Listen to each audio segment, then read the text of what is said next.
So, na-restart na po natin. Try ngayon natin i-play. Ang pinindot ko po ay yung The Sims 4 lang.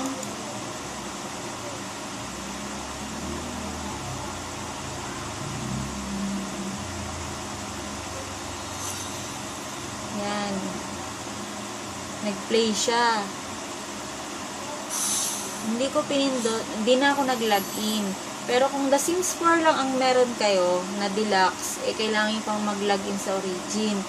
Pero pag na-install nyo na po ang The Sims 4 expansion pack na Get to Work, hindi nyo na po kailangan mag-login. Kaya mas maganda po siya. Ngayon, kung paano nyo malalaman kung na-install na yung Get to Work, mag-a-appear po ito. Yan. Welcome to The Sims 4 Get to Work. Career Detective, Career Doctor, Scientist Career, tsaka Retail. Yan. O, tapos nakikita nyo na po ito. Na hindi nyo pa nakikita ito nung kayo po ay naglalaro lang ng The Sims 4 at wala pa pong Get to Work. Diba? I-play na po natin.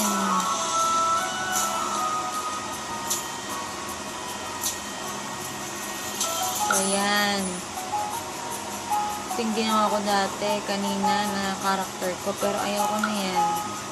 Ito yung mag-node. Ito yung world. Yan. Makikita nyo dyan. Yan. World destination. Ito yung sa ano po ito. Yung outdoor retreat naman.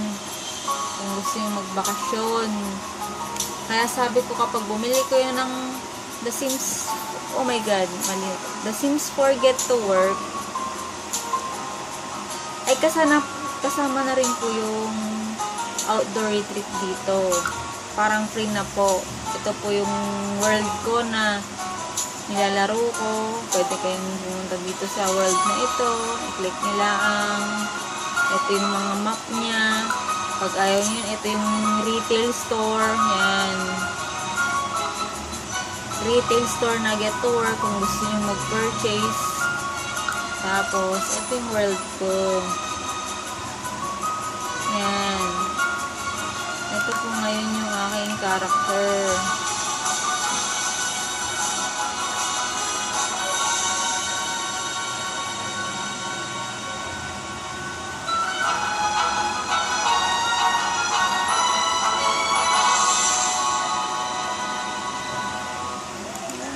Mag-apply ko na po kayo.